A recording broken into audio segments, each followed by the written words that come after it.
जमात ने मुख्तलिफ इलाकों में ड्यूटी लगाई, जहां भी गए हैं जमात को अज़े सरनो तामीर करके बुलंदियों पर पहुंचाया है। जेहलम में मसूल थे, जेहलम में अमीर थे, अजीम शान काम करके यहाँ पर आप भाइयों के सामने तशरीफ लाए हैं। अब अमीर मोहतरम प्रोफेसर हाफिज मोहम्मद सईद हफिज़हुल्लाह ताला ने सदर जिला शेखुपुरा तहरीक अल्लाहु अकबर और खिदमत कमेटी का बनाकर मेरे और आपके कंधों पर हम पर यह जिम्मेदारी आयद कर दी है कि हाफिज एहसान इलाही वट्टू को तुम्हारा लीडर, तुम्हारा रहबर, तुम्हारा रहनुमा, तुम्हारा इमाम, तुम्हारा अमीर, तुम्हारा सदर सब कुछ बनाकर भेजा है।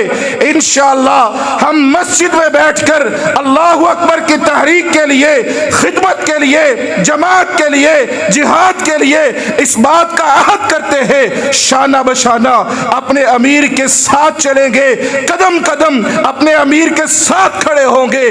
जहां अमीर कहेगा इताअत अमीर में बैठ जाएंगे, जहां अमीर कहेगा इताअत अमीर में ड्यूटी अता करेंगे। क्या आप इस बात का वादा करते हैं? इंशाअल्लाह अल्लाह आपकी मोहब्बतों को कबूल फरमाए। दावत सुखन देता हूँ मोहतरम जनाब हाफिज एहसान इलाही वट्टू साहब, सदर तहरीक अल्लाहु अकबर और खिदमत कमेटी चेयरमैन जिला शेखुपुरा।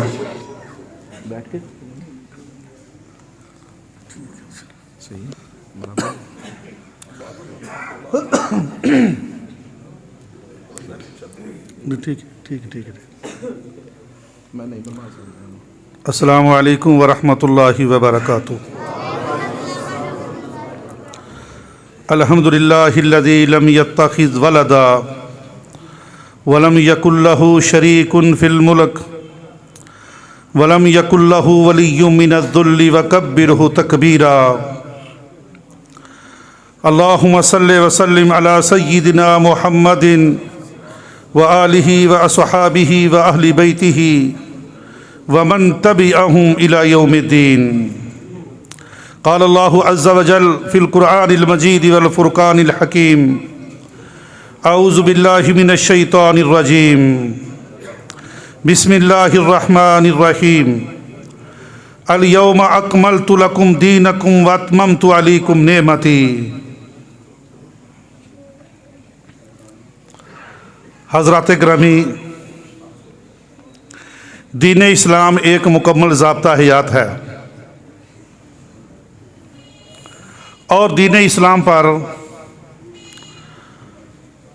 अल्लाह ताला कुरान पाक में इरशाद फरमाते हैं, अल्लाह की नेमतों का ततिम होता है।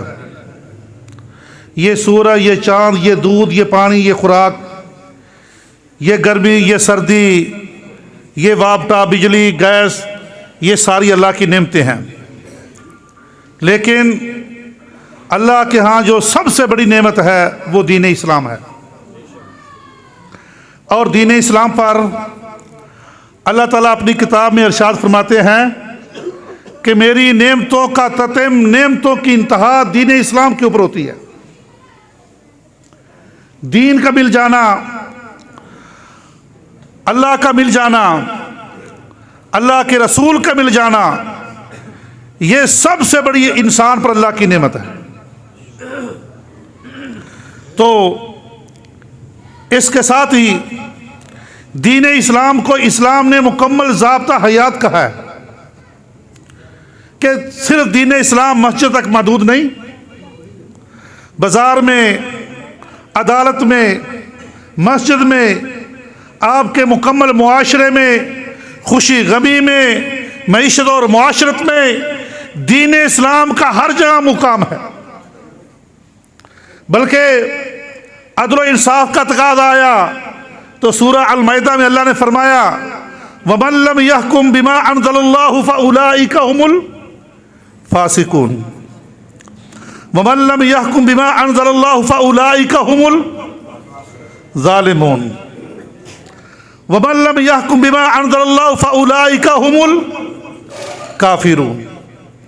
तीन आयात में तीन अल्फाज बोले हैं। फासिकून भी कहा है, जालिमून भी कहा है और काफिरून भी कहा है।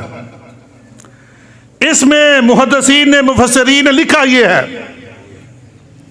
कि अगर कोई बंदा यह समझता है कि निज़ाम अदल इस्लाम के अलावा दूसरा कोई बेहतर अदल है, बेहतर इंसाफ मिल सकता है, तो यह बंदा काफिर है। और दूसरा बंदा जो यह समझता है इस्लाम भी ठीक है और इसके खिलाफ जो दूसरे निज़ाम है यह भी ठीक है, फरमाया ये जालिमून है, ये जालिम है।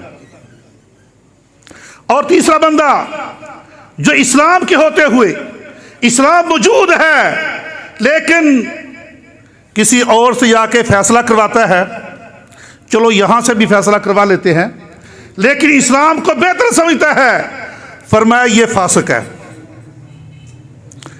ये बंदा फासिक है।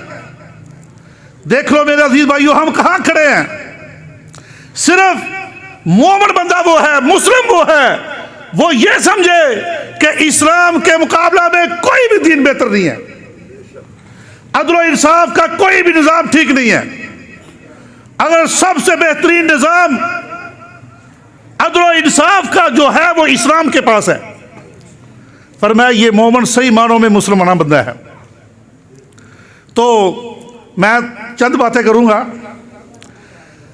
हमारे इस बड़े सगीर में जब अंग्रेज आया था, बरतानिया साम्राज्य, उसने तजारत और असम्बलियों के जरिए इंडिया में अपना दखूल किया था, अपनी एंट्री की थी।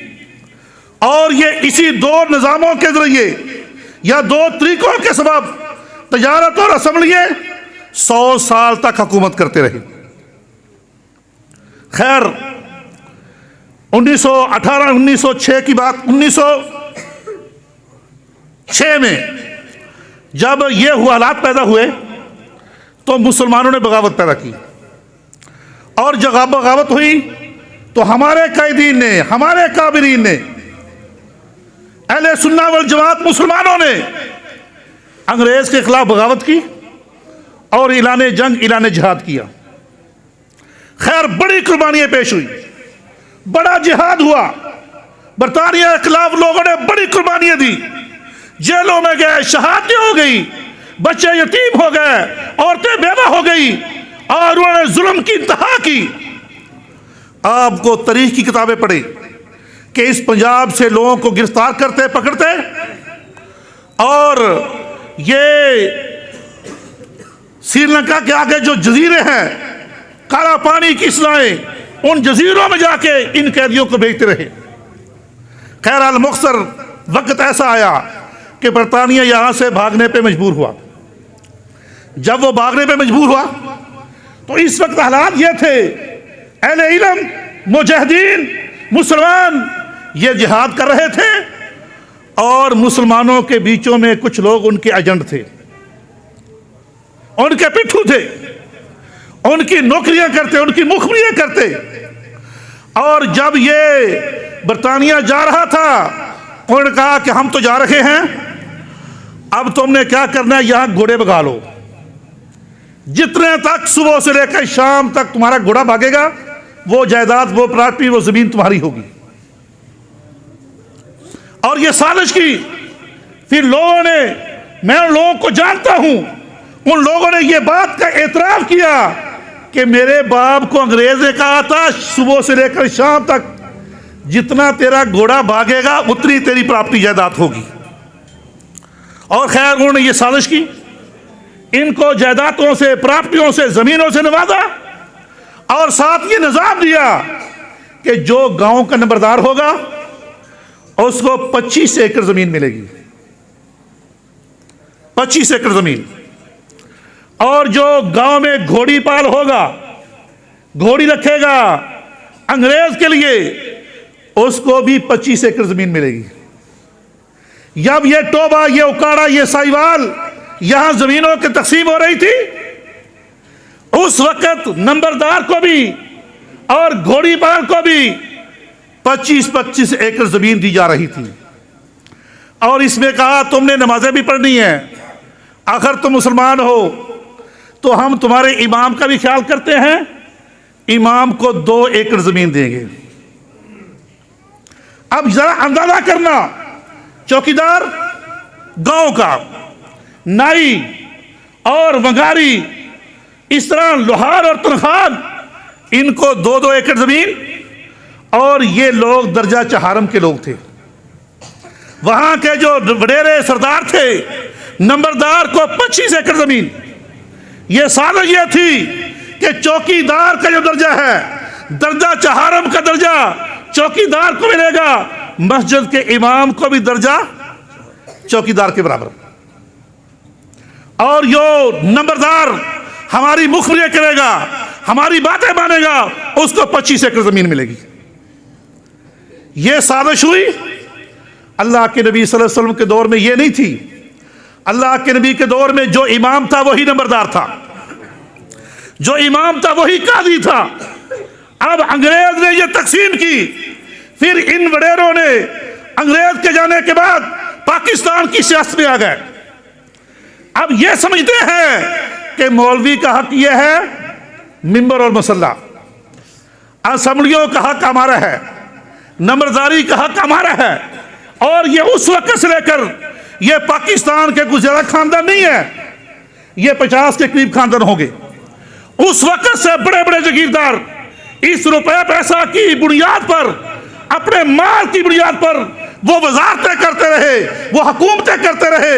आज तक वही लोग हुकूमतें कर रहे हैं, और हमने मौलवी को, अहले इल्म को पीछे धकेल दिया। ये मुझसे पहले भाई बयान कर रहे थे, खत्म नबूवत की बात कर रहे थे कि अल्लाह के नबी की खत्म नबूवत पे हम डाका नहीं डालने देंगे। बात ठीक है, मस्जिदों में रात तक तो खत्म नबूवत का दिफा हुआ है। और ये बात याद रखो, जब भी खत्म नबूवत पे डाका डाला है वो असेंबलियों में डाला है। असेंबली में बैठे हुए लोगों ने खत्म नबूवत पे डाका डाला है, और उस डाके में हम भी शामिल हैं। हमने उनको वोट दिए, हमने उनको ये मकाम दिया, वो आगे बढ़ते चले जाए। वो यहां तक पहुंच गए हैं। आज पाकिस्तान के अंदर, पाकिस्तान किस बुनियाद पे बना था? ला इलाहा इल्लल्लाह मुहम्मद रसूलुल्लाह। क़ायद आज़म मोहम्मद अली जिन्ना ने यही नारा मारा था। इस नारे, इस कलमे की बुनियाद पर लोगों ने इत्तेफाक और इत्तेहाद किया, अंग्रेज के खिलाफ बगावत की, जंग की, और इसके बदले में पाकिस्तान बना। पाकिस्तान का नजरिया भी यही था, ला इलाहा इल्लल्लाह मुहम्मद रसूलुल्लाह। फिर उन्होंने क्या किया? पाकिस्तान की पार्लियामेंट में, वो सूबाई हो या कौमी हो, उसके बाहर लिख दिया ला इलाहा इल्लल्लाह मुहम्मद रसूलुल्लाह। आपने ये देखा है? अगर नहीं देखा तो टीवी पे देखा होगा कि पाकिस्तान के असेंबली हाल में क्या लिखा है? ला इलाहा इल्लल्लाह मुहम्मद रसूलुल्लाह। ये उस दीवार से अंदर नहीं गया, उस दरवाजे के बाहर लिखा हुआ है। लेकिन आज तक ये ला इलाहा इल्लल्लाह मुहम्मद रसूलुल्लाह उस असेंबली हाल के अंदर नहीं गया। अगर गया है तो मुझे को बता दे। सिर्फ बात लिखा हुआ है। आप पाकिस्तान की किसी अदालत में चले जाएं, सुप्रीम कोर्ट में जाए, हाई कोर्ट में जाए, सेशन कोर्ट में जाए, वहां एक तस्वीर बनी होती है किताब की। उस किताब, वो किस किताब की तस्वीर है? किताबुल्लाह की, कुरान मजीद की वो तस्वीर है, और एक आयत का टुकड़ा लिखा होता है। लेकिन आज तक वो किसी जज के स्टेज पे नहीं गया, और उसके मेज पे नहीं गया, सिर्फ अदालत के बाद लिखा हुआ है। वो बस लटकाने के लिए, ऐसे ही ना कोई बंदा कुरान पाक को ले ले, तवीज बना पे अपने घर में लटका दे, क्या ये मुसलमान बन जाएगा?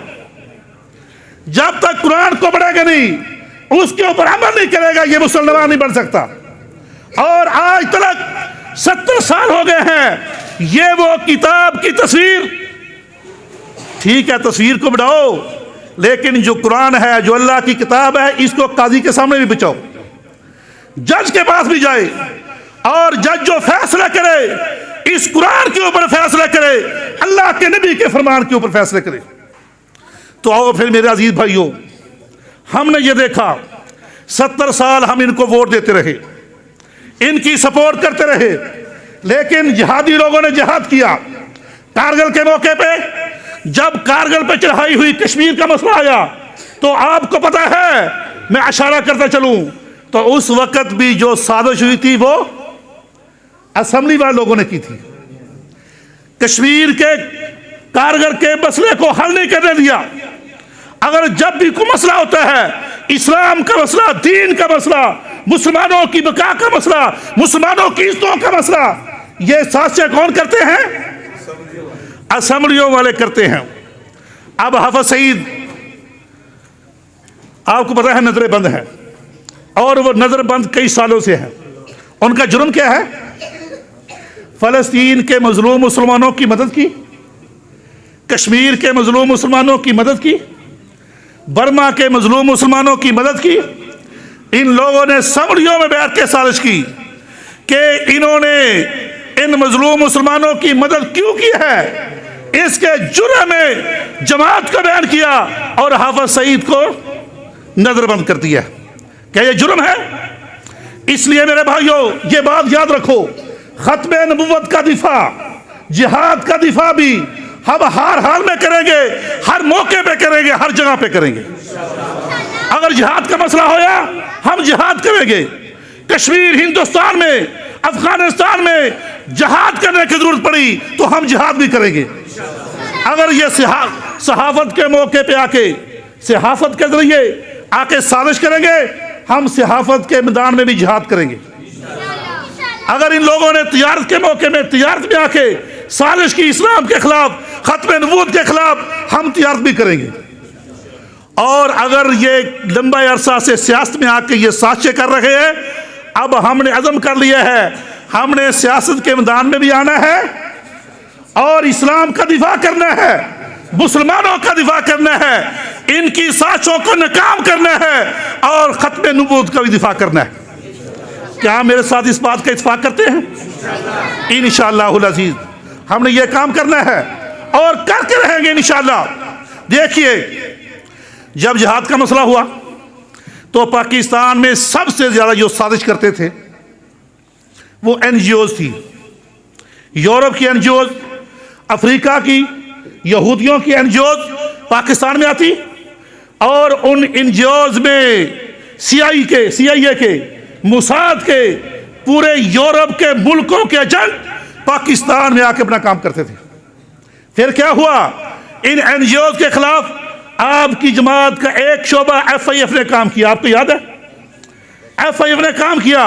वो कश्मीर हो, वो बलोचिस्तान हो, वो थरपारकर हो, जब वहां काम किया तो उनकी एनजीओ सब नाकाम हो गई और वो परेशान हो गए कि मुसलमानों की एनजीओ, पाकिस्तान की एनजीओ और पाकिस्तान के लोगों ने यह काम शुरू कर दिया है, तो पाकिस्तान के खिलाफ उन्होंने बगावतें शुरू कर दी।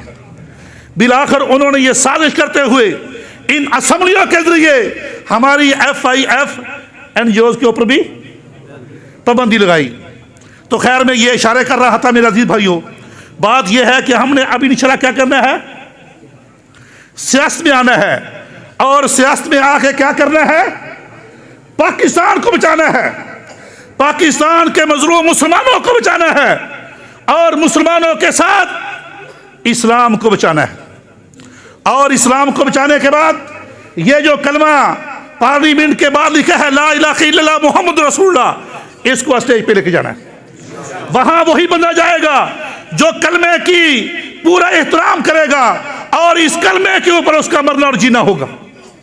और ये किताबुल्लाह कुरान जो बाहर लिखा हुआ है, इसकी तस्वीर बनी हुई है, इसको उठा के हम अदालतों में लेके जाएंगे। लाड़ मकाले के कानून को खत्म, अगर पाकिस्तान का जो निज़ाम होगा, पाकिस्तान का दस्तूर होगा और वही होगा जो अल्लाह के नबी सल्लल्लाहु अलैहि वसल्लम का दस्तूर था। वो क्या था? किताबुल्लाह व सुन्नत रसूल। तो इसके लिए मेरे अजीज भाइयों, आगे इलेक्शन आने वाला है, ये भलजाती, हम इसमें शरीक होंगे और भरपूर अहले इल्म को, अहले बसीरत वाले लोगों को, अहले ऐसे आदमियों को जो अहले इल्म भी होंगे और खत्मे नबूवत के मुहाफ़िज़ होंगे। और अगर वो लोग इस मिंबर पे आएंगे तो क़ाल अल्लाह व क़ाल रसूल बयान करेंगे और असेंबली में जाएंगे, वहां भी क़ाल अल्लाह व क़ाल रसूल की बात करेंगे। तो इंशाल्लाह हमने इन लोगों का साथ देना है और ये आज़म करना है। ये जो अंग्रेज के एजेंट, ये बड़े बड़े जागीरदार, इन्होंने फिर एक साजिश और भी की है कि इलेक्शन लड़ने के लिए माल की जरूरत है, पैसे की जरूरत है। अब ये हमारा कंसेप्ट बन गया है लोगों का, अगर MPA MNA का इलेक्शन लड़ना है तो बंदे के साथ 10 करोड़ रुपए हो। अपने पैसे की बुनियाद पर, पैसे के घुमंड पर ये इलेक्शन लड़के जीते हैं और फिर असम्बलियों में जाके ये खियानतें करते हैं और वो ही पाकिस्तान का जो हक था, पाकिस्तान के अवाम का पैसा था, वो लूटते हैं। और वालेकुम सलाम व रहमतुल्लाह। अब तो इन्होंने खुद बता दिया है, इनकी अदालतों ने बताया है, इन्होंने खुद बताया है कि पाकिस्तान का कोई भी वजीर ऐसा नहीं इल्ला मन रहीमल्लाह। वो कहते हैं वो करप्ट, वो उसने करप्शन किया, वो कहते हैं उसने करप्शन किया। इसका मतलब जो 2-3 पार्टियां 70 साल तक हुकूमत कर रही थी और इस हमाम में दोनों नंगे हैं, दोनों के ऊपर ये इल्जाम साबित हो गए हैं। इन्होंने करप्शन की है और पाकिस्तान का माल भी लूटा है और इस्लाम के साथ गद्दारी भी की है। तो आओ मेरे अजीज भाइयों, हम आज़म करें, ना तो हम इस्लाम के साथ गद्दारी करने देंगे, ना पाकिस्तान के साथ जुल्म होगा और ना ही पाकिस्तान का अवाम का माल जो है हमको लूटने देंगे। इसी बात पे इत्फाक करता हूँ। अक़ूलु क़ौली हाज़ा वस्तग़फ़िरुल्लाह ली व लकुम व साइरिल मुस्लिमीन।